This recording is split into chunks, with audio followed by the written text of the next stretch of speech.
thank you all for coming. My name's TJChambers. I used to be something, so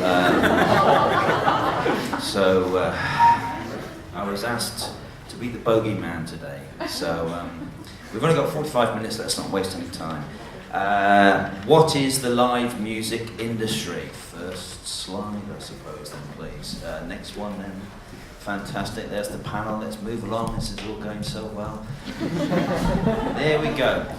The last couple of days, everyone predominantly has been talking about the recorded music industry, which kind of reflects the interest of the delegates that are here. I'm primarily going to bore you about the live music industry. You're all puny little midgets in comparison to the live music industry.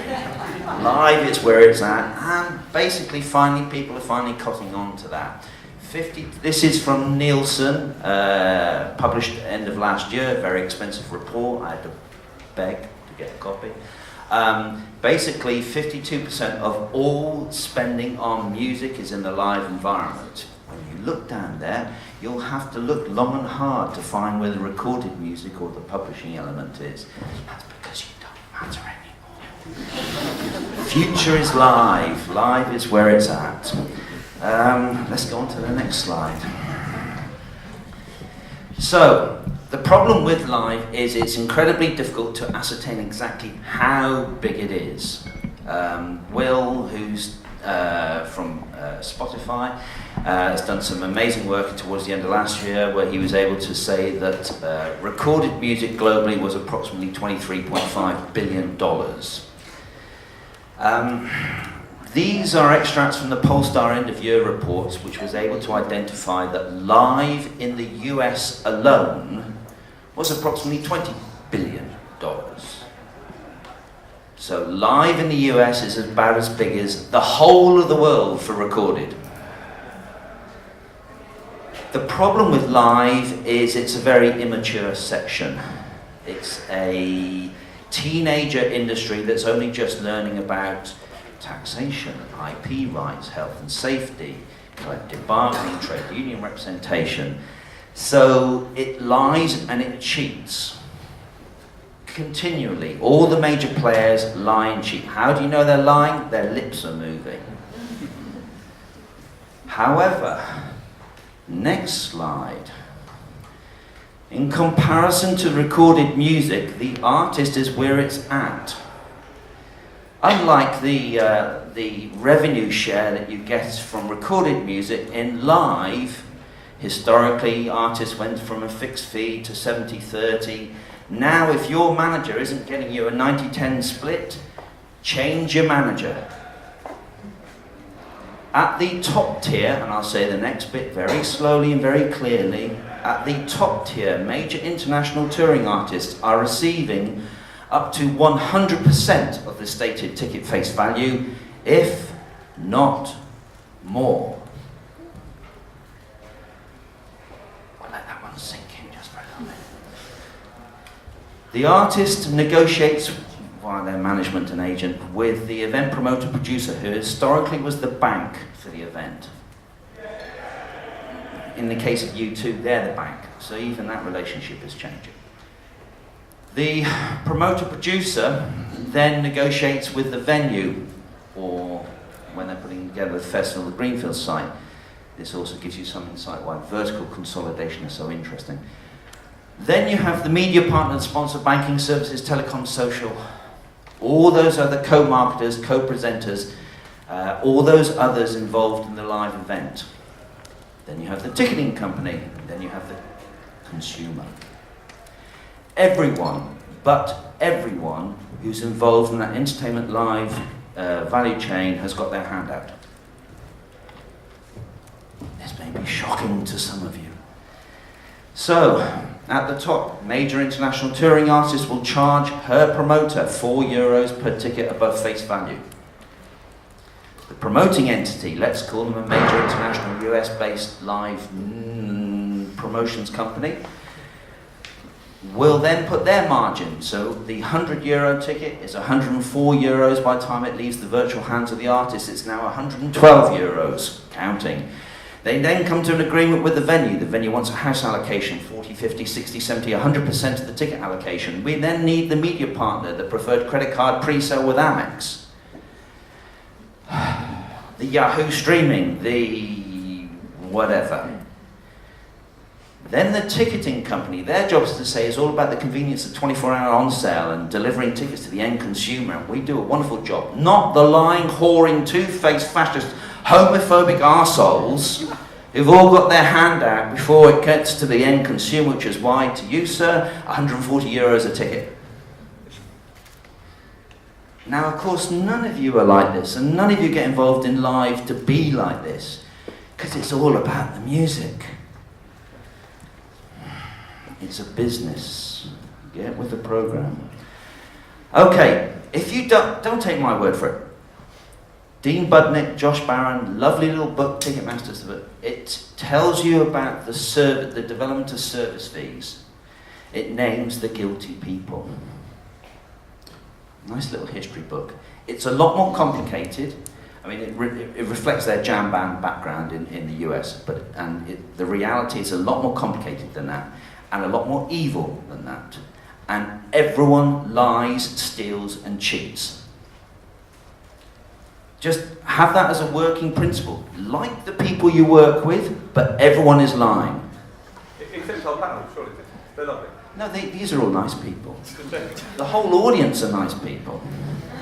It's all those nasty, people like me on the outside. Next slide, because we're running out of time. Okay, so as a promoter, because I'm giving 90-10, no, I'm giving 100% to the artist, where do I make my money?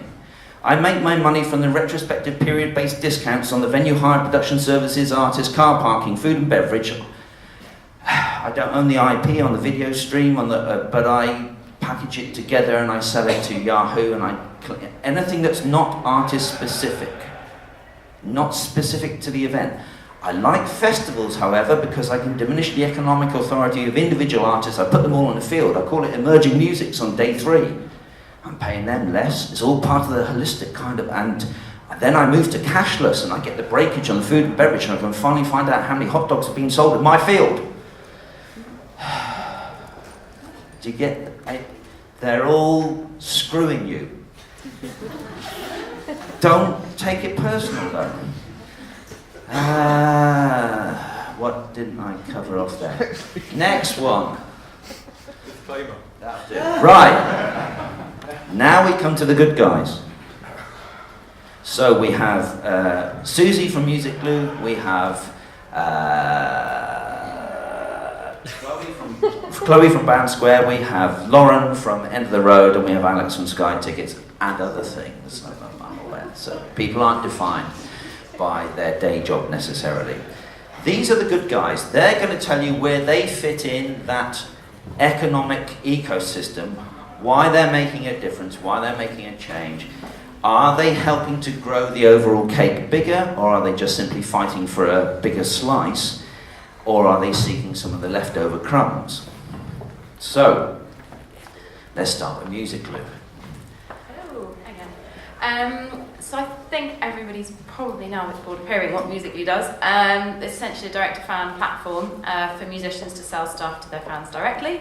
Where this fits into the ticketing world, because ticketing is one of obviously several things that a fan would want to buy from an artist. So they can buy physical products, they can buy digital downloads, they can buy physical albums, merch, whatever you want, and then they can also buy tickets.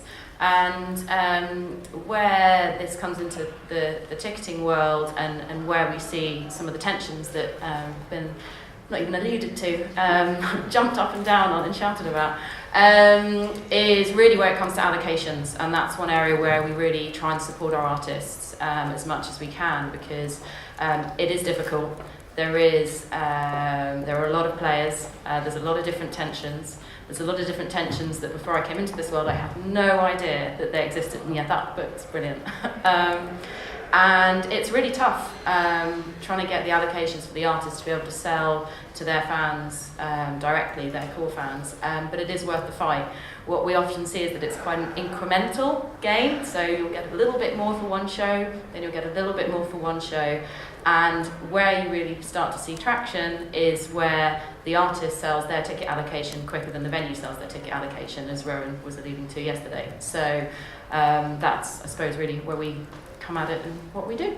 Okay, don't take it personal, but aren't you representing the artists? I've given them 100% of the face value, and now you want to do the pre-sale, take my data, my revenue, my ticket commission. That's not fair. Oh. You think the business is all about your needs. What, the artists? But with Who the would you artist, rather live without? it's completely interchangeable. The artist, it's all about the economic flows. It's all about the advertising sponsorship. It's all about the ticket rebates. Bugger the artist. I don't think many artists get into music for sponsorship and ticketing rebates. No, absolutely. Artists don't get into it for the business. They get into it for the art, the craft, the joy of producing. Everyone else here is in the business. Sorry, with the exception there are some artists, obviously. So, if I'm a ticketing company and I've got exclusive ticketing rights, why do I want to allow a fan club to come in and take 8% or more out of my exclusive contract that I've bought and paid for? Yeah, and I think the world of exclusive ticketing is a very difficult one. Muziekgebouw isn't exclusive. People can put their tickets wherever they want. And that's something that we think is very important. A lot of, in particular, we talked about this yesterday, the US market is a very difficult one because there is that 8% fan club allocation that you mentioned.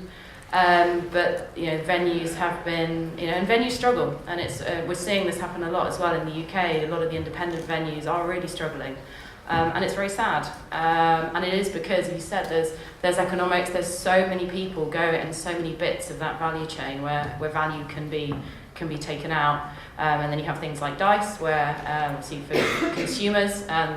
It looks great because the consumers aren't paying any of the extra fees that you've got on the other end. And then you ask yourself, well, where are the people making money? Because it is as you kind of mentioned earlier, you can grow the pie, or it's a zero-sum game, and that's life, really. Okay, Band Square. So we've got Muziekgebouw that are helping the artists to reach their market. How do we increase the data, and who are your clients? How are you helping to make the cake bigger? Yes, I hope we proved it a bit. I hope so, yes. Hello everybody, I'm Chloe, I'm the founder of Band Square.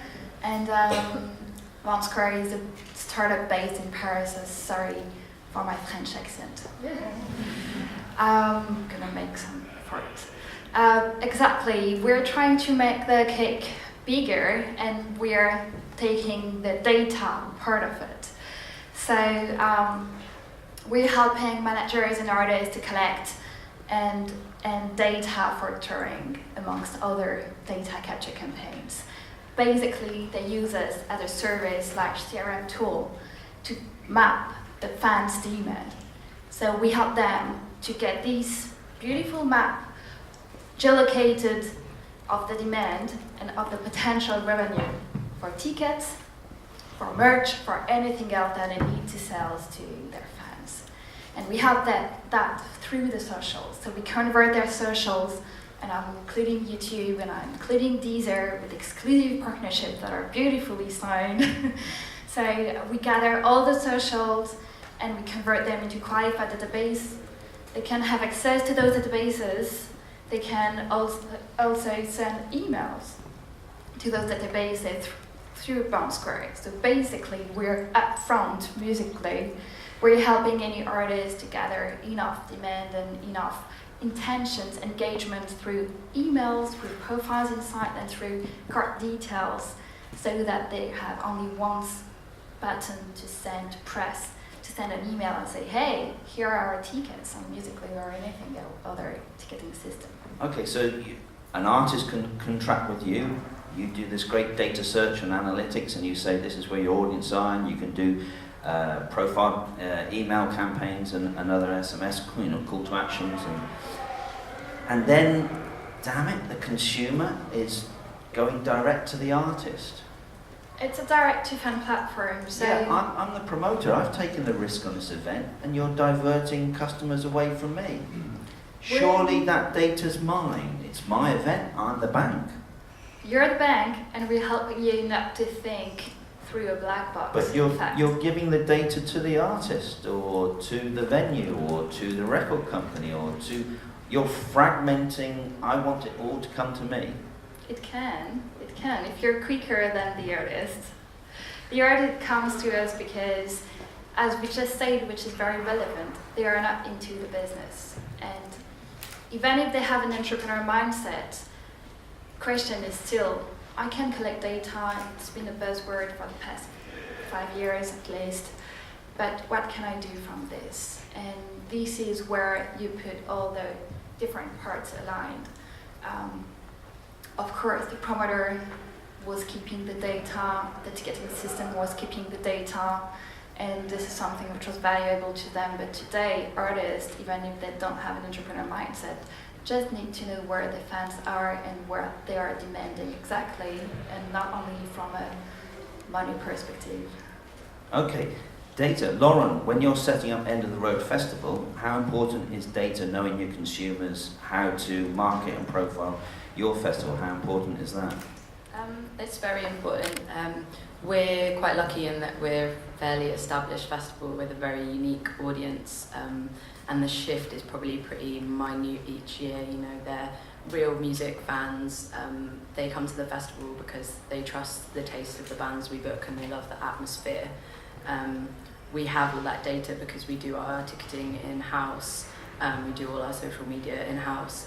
Everything's under one roof. And I agree, like, collecting that data is one thing, but where stuff like Band Square comes in useful is that people often don't really know where to take it after they've collected it. They don't really know what to do with it. But it's really important. So you control your destiny by managing your data, by self-ticketing, by programming and curating a boutique festival. What happens if you want to get artist A and you find that they're under exclusivity to big, nasty aggregator promoter B? You sigh and move on. Does that happen often? Yeah, but everybody, everybody does it to everybody else. You have your competitors, you have festivals that are on at the same weekend, you have geographical exclusions that you have to make, and sometimes the big boys can pay more money, and that's fine, you just get creative. Is there a sustainable future, or at some point will the big bad wolf come along and say, you should join our library of budgetary anchors, as festivals are referred to sometimes? I don't think I've ever heard that before. I think the festival market's a very difficult one. And in terms of when you're talking earlier about making the cake bigger, I don't see us doing that. I see us trying to make it better. There's always going to be threats from people who have more money, more sponsorship, more backing, but ultimately, if you own your niche and you believe in what you do, then you're going to survive as long as you stick to your guns. Okay, Alex, you represent potentially disruption to the big bad boys, and Sky has got fairly deep checkbooks. It's a well-known international media broadcaster, has exclusive rights to some of the IP. You're now involved in ticketing, and especially for this audience with Rock and Pop, so queue up to see Alex afterwards. And you're up against, I don't know, Ticketmaster, Vivendi, a number of well-established primary ticketing agents. What's the difference? What's the newness that you bring?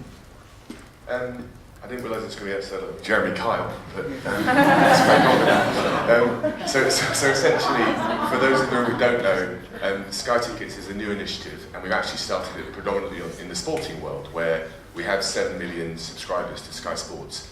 A lot of data on people, we know what kind of sports people like watching. So we're now working with our partners with the sports associations to take allocations of those tickets, but actually to add to that cake, to actually create new events. So a good example of this is we did a cycling event with Bradley Wiggins, who's a massive cycling star. We put on an event for him to set a 1-hour world record at the Velodrome in London, and we sold 5,000 tickets in 7 minutes. So it's that kind of collation of all the data that we have, the marketing reach that we have, the talent that we've got, the broadcast partnerships we've got, all to bring an additive element to the pie.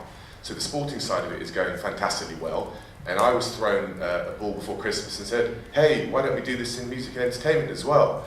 And I'm pretty stupid, so I thought, yeah, let's give that a whirl as well. So kind of point one for us will be to look at entertainment properties that we've got, maybe game shows, TV shows that would lend themselves to being within the live environment. And I guess if you look at someone like BBC, who have taken a program like Question of Sport out and made that a live entity, then there's a number of different properties across Sky Atlantic. Game of Thrones, for example, is one we actually did last year. And many other channels that we've got that we can do this in.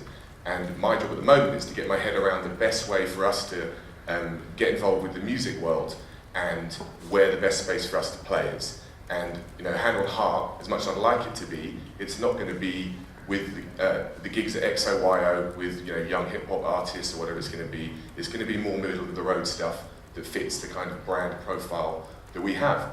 But we're looking at all manner of different things. We're looking at getting involved in very early stages of festivals and helping act, I guess, as a promoter in that situation as well as ticketing partner. Anything down to single artist events as well.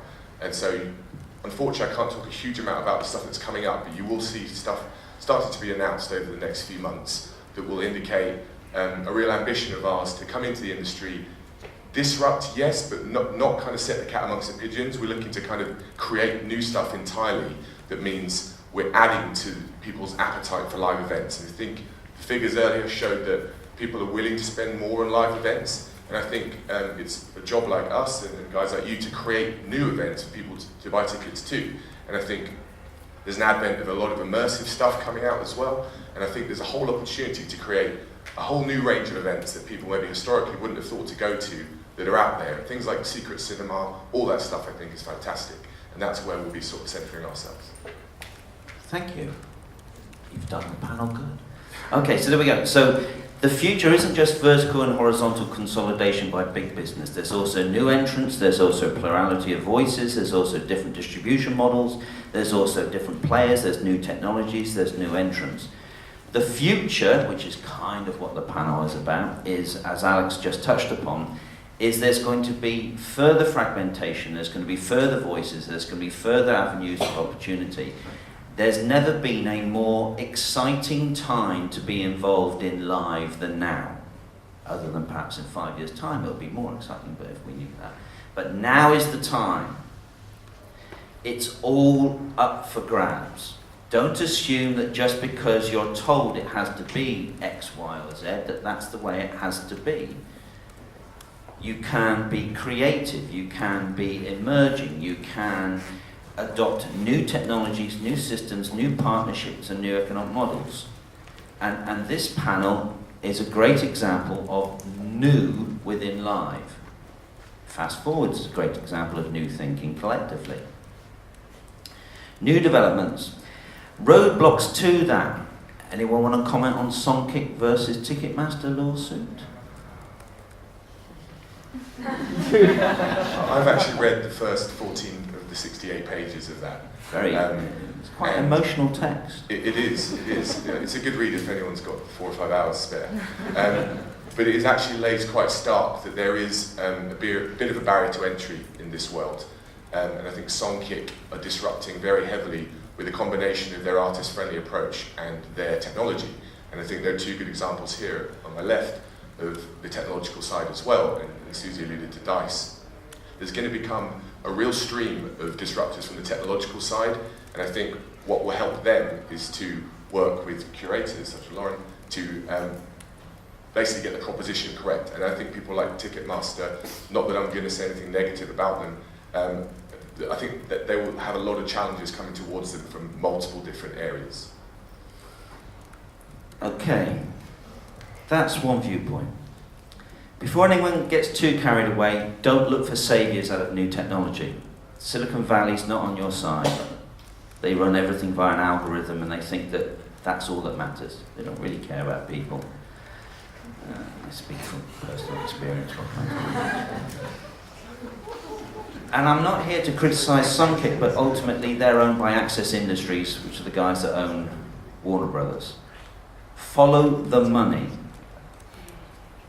Understand who you're dealing with and who owns and what is in their naked commercial self-interest. They may be very pleased to see you, they may support your initiatives, but understand who ultimately you're dealing with. I'm not picking on DICE, but they have a cost of business, and yet they have no service fee to the end consumer. How can they possibly afford that? The cynic in me says it's built to flip. Or it's built to monetize other areas, such as data. So once DICE has a serious amount of users, they can work with marketing companies and brands to target people. Phil says that, and there are plenty of smart people in other companies that are already doing clever things with data. I don't think that their USP is data. And I have an app myself, and actually the monetization of the data side is something that we're actually putting squarely within our business plan. And I think DICE, for example, I don't think they're going down completely the wrong path by having that as part of their strategy, to play devil's advocate. To come back to the panel, is Music Glue making a difference to the future of the live music industry? Well, I suppose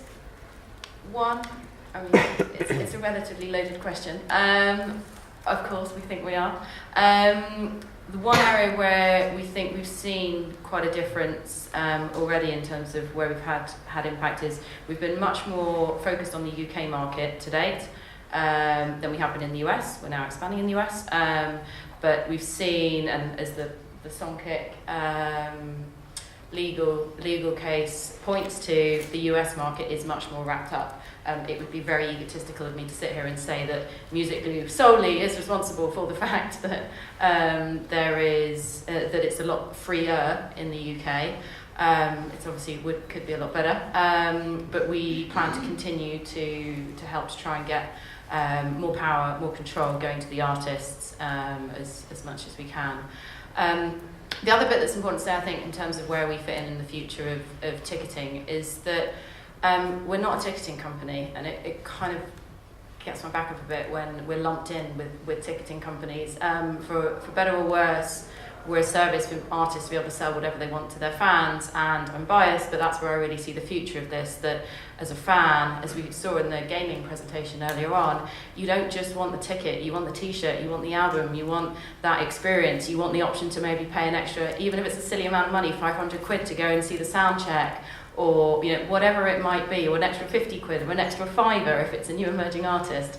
And that's really where we see the future of it going, that it's not just tickets, it's tickets plus, and all these other things, and the artists being able to give real value to their fans. And actually, to come back on something that you mentioned earlier as well, we work quite closely with a lot of venues, and venues will use Music Glue to sell tickets, which you could say might sound surprising for, you were kind of trying to create a tension earlier between the venues, the promoters, the agents, the bookers, everyone. But if that's all really down to the agreement between the artist, the promoter, the venue, etc., what we want to do is provide a service for the artists when they do want to sell things directly, that they have that option. And also using the tickets as a way of driving value. So there's a feature within Music Glue called Dovetail, where we can take the tickets that are on sale at the venue, they can be sold through the artist's website. The artist can then bundle those tickets with a t-shirt or with an album. We can then pay the venue for the tickets, the artist for the t-shirt, the record label for the album. We're relatively, we're not there to try and make people's lives difficult in terms of, quite frankly, a lot of technical, geeky payment processing and how that works out.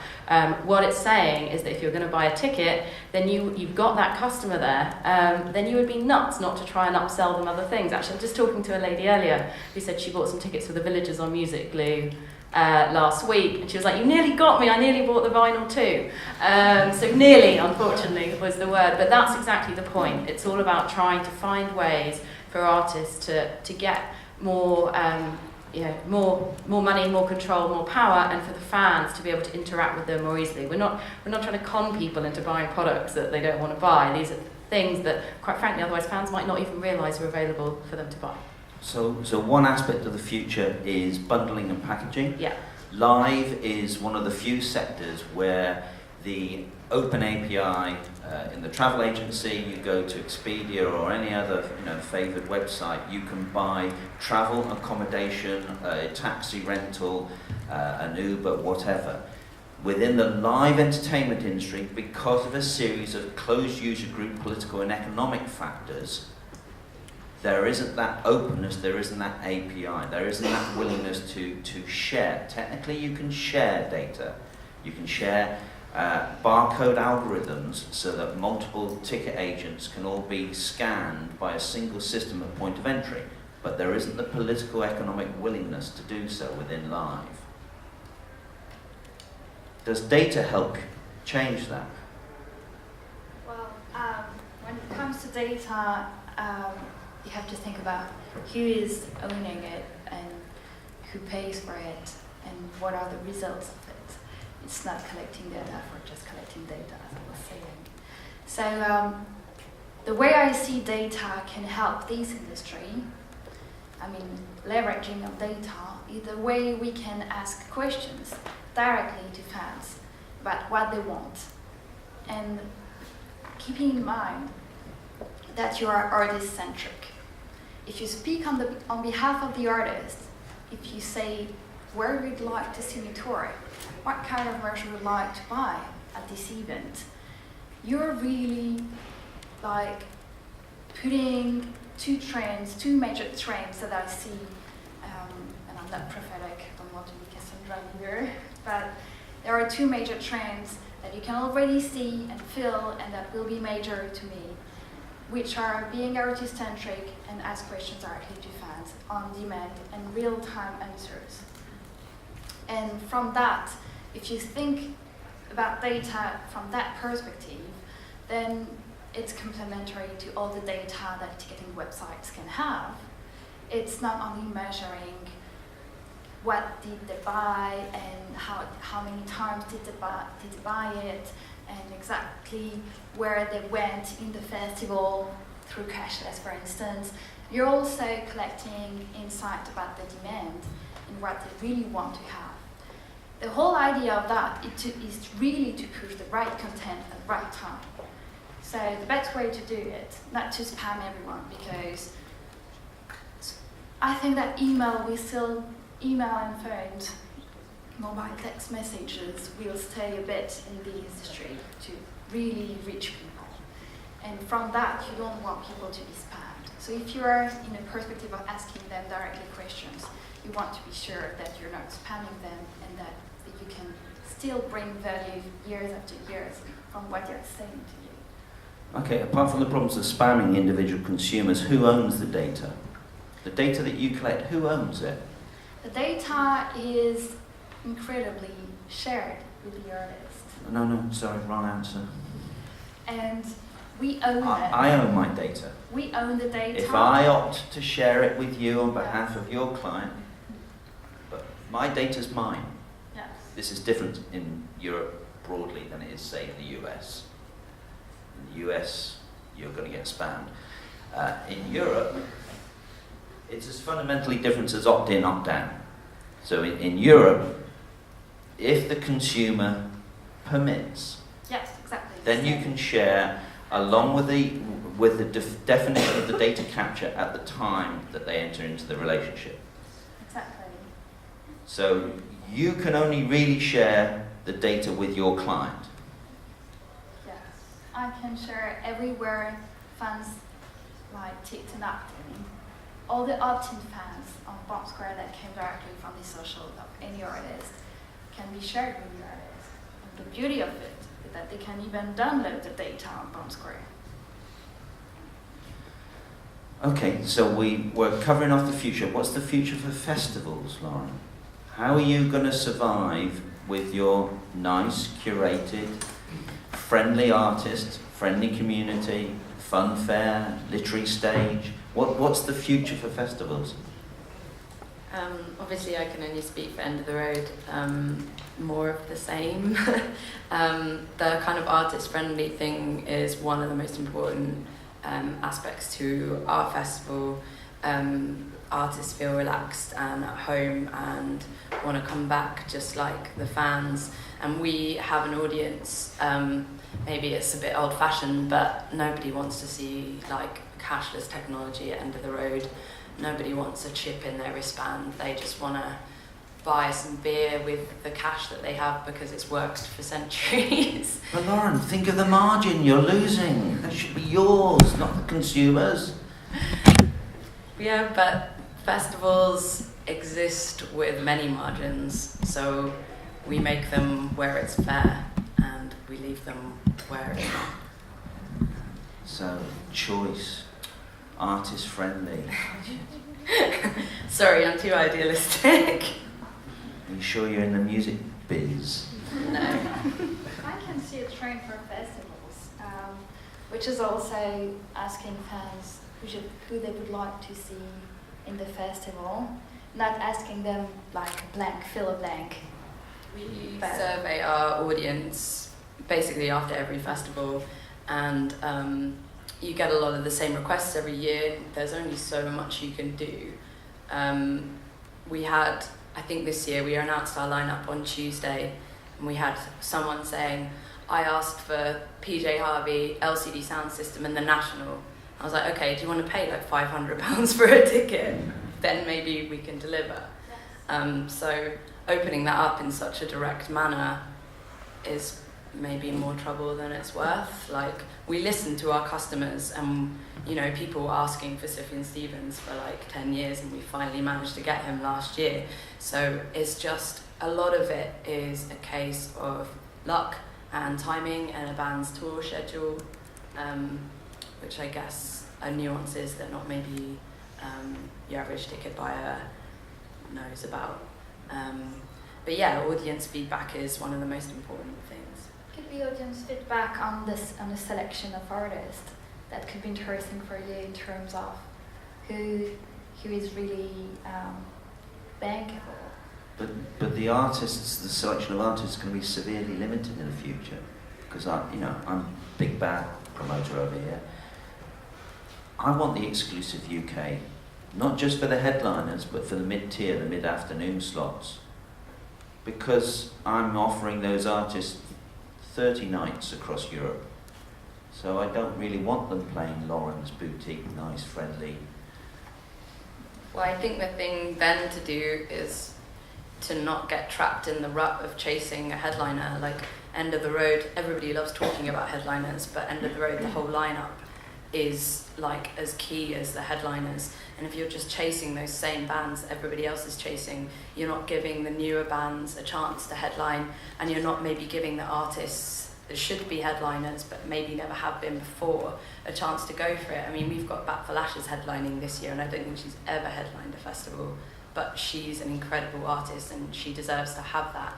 And you know, a couple of years ago we put together the Gene Clark No Other project, which was when 4 different bands came together to cover Gene Clark's No Other. And that was something that no other festival would maybe take a risk on, because they want the big names that they know are going to guarantee them to sell out, whereas maybe we have the luxury of being a bit more adventurous. I think as well that's why there is a lot of value, and it's why a lot of people will go to, same with End of the Road, same things like Green Man, where there's a value in the curation, right? And it's also not just the music, there's lovely food trucks, and it's the whole experience, and it's really quite incredible. And you think of things like, you know, people, if you ask people what they want, they don't necessarily give you the answer as well for what they really want. I mean, there's the famous Henry Ford quote of, if I'd asked people what they wanted, they would have said faster horses, and of course then actually they don't have a car. I think people are voting with their feet as well. I think the more heavily curated style festival musicians plus, like Wilderness, ones like that, are now doing fantastically well. And a V Festival, which has been a staple in the agenda for years and years, is now struggling to sell tickets because it's kind of slightly lost its purpose. It's a kind of ungodly mass of Kasabian and Calvin Harris and some other chart stuff. And I think people want to be catered to a bit more now, and I think that leaves more space. And I think the festival market is in rude health at the moment. I think, yes, you'll hear of some relatively high-profile ones that go out of fashion and then discontinued, but then there's a whole burgeoning of other ones. There's something like 900 festivals in the UK at the moment, so I'd rather be in your shoes. Okay, so the future is think individually, think creatively, think new, think differently, don't rely upon the historical practices. Opening up to the floor, anyone got any questions to this fine panel?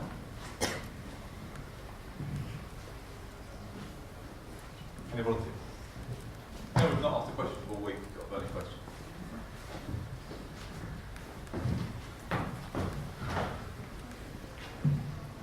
Hey, I was just wondering if any of you have come across Dukely and subscription services to Live and what you thought about that. I have. I actually met the founder of Dukely.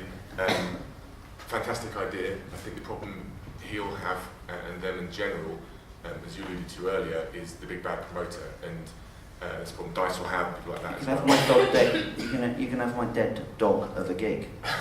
You know, distressed and discounting, not a problem. Anything that's not selling, you can have. Anything that's selling, I'll keep. Because I want the margin. I want the success. I think some promoters will think ahead and think, actually, this is a good way for me to make great margin on tickets that might not even be used. But it's a real change in the business model, and it would take someone, I think, with quite deep pockets to come in and probably buy up inventory to move it forward.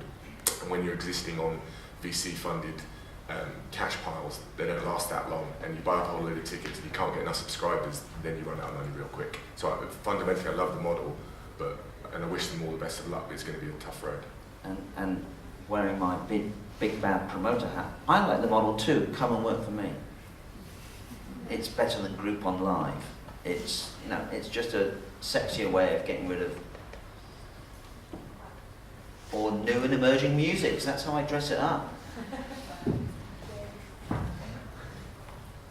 Sorry, I was just wondering what the future of the booking fee.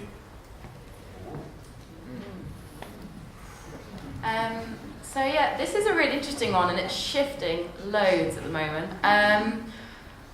And I think it's hard because there's so many as well. When you say booking fee, I presume you also include in that service charge and X, Y, and Z charges.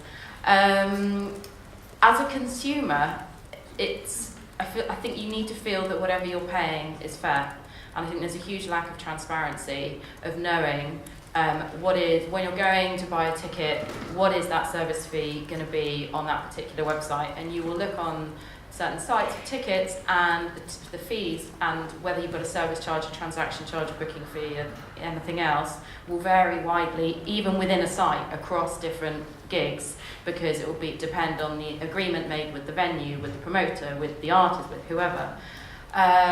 So I think as a kind of base level, everyone talks about transparency a lot, it's key, and that's my kind of minimum level, that customers know when they're paying a booking fee, they're aware of it right at the outset, and that they're aware of what level it's going to be, and they don't get extra things added in.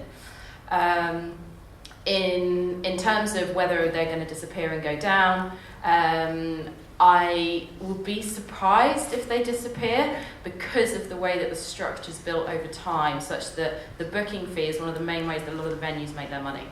And if you take that away, you take away an important income stream for the venue. You could then argue, well, hang on, the venue should be getting paid a bigger sum of money for booking the band, and so you can, then they would need to get the money from somewhere else, I think, for that to happen. And if that could happen, then great. In the UK, the Advertising Standards Authority published some guidelines which suggested that the consumer should be informed at the time of purchase or within event point of sale of what the final price is to the consumer. So the €10 ticket plus €1 service fee, it should be made very clear to the end consumer it's €11. And the great consumer distress over the years of apparently paying 30-40% service fees on top of the stated face value pisses off all consumers. You go and buy a fridge, the retailer doesn't tell you cost of manufacture, cost of distribution, marketing markup, rebate, commission, whatever. It says 99 €1.99. That's what you're going to pay. So could live go to price transparency? Could it simply, instead of saying €10 plus €1 plus €1 plus, could it simply say €13, done? Unfortunately, and this is where I have a real problem, the fucking artist. Currently, even the nice artists are on 90/10. They're not going to go to 85/15 on the 120. They're just not going to go backwards. You try explaining to even the best educated artists that they're actually getting less as a proportion but of a bigger pie. I'm on 90/10. I'm not going back to 85/15. I'll have 90/10 of the 120, thank you very much. There's no way that anyone's going to economically surrender what they have fought over the last 40, 50 years to achieve. So and if they did, you lose complete transparency of what deals have been done. Wearing my big bad promoter hat, I want inside commissions, because then no one knows. And on that rather terrifying revelation. Can I stop this now? I think you've ruined it perfectly. Alex, Laura, Chloe, Susie, thank you very much. Tim, thank you again.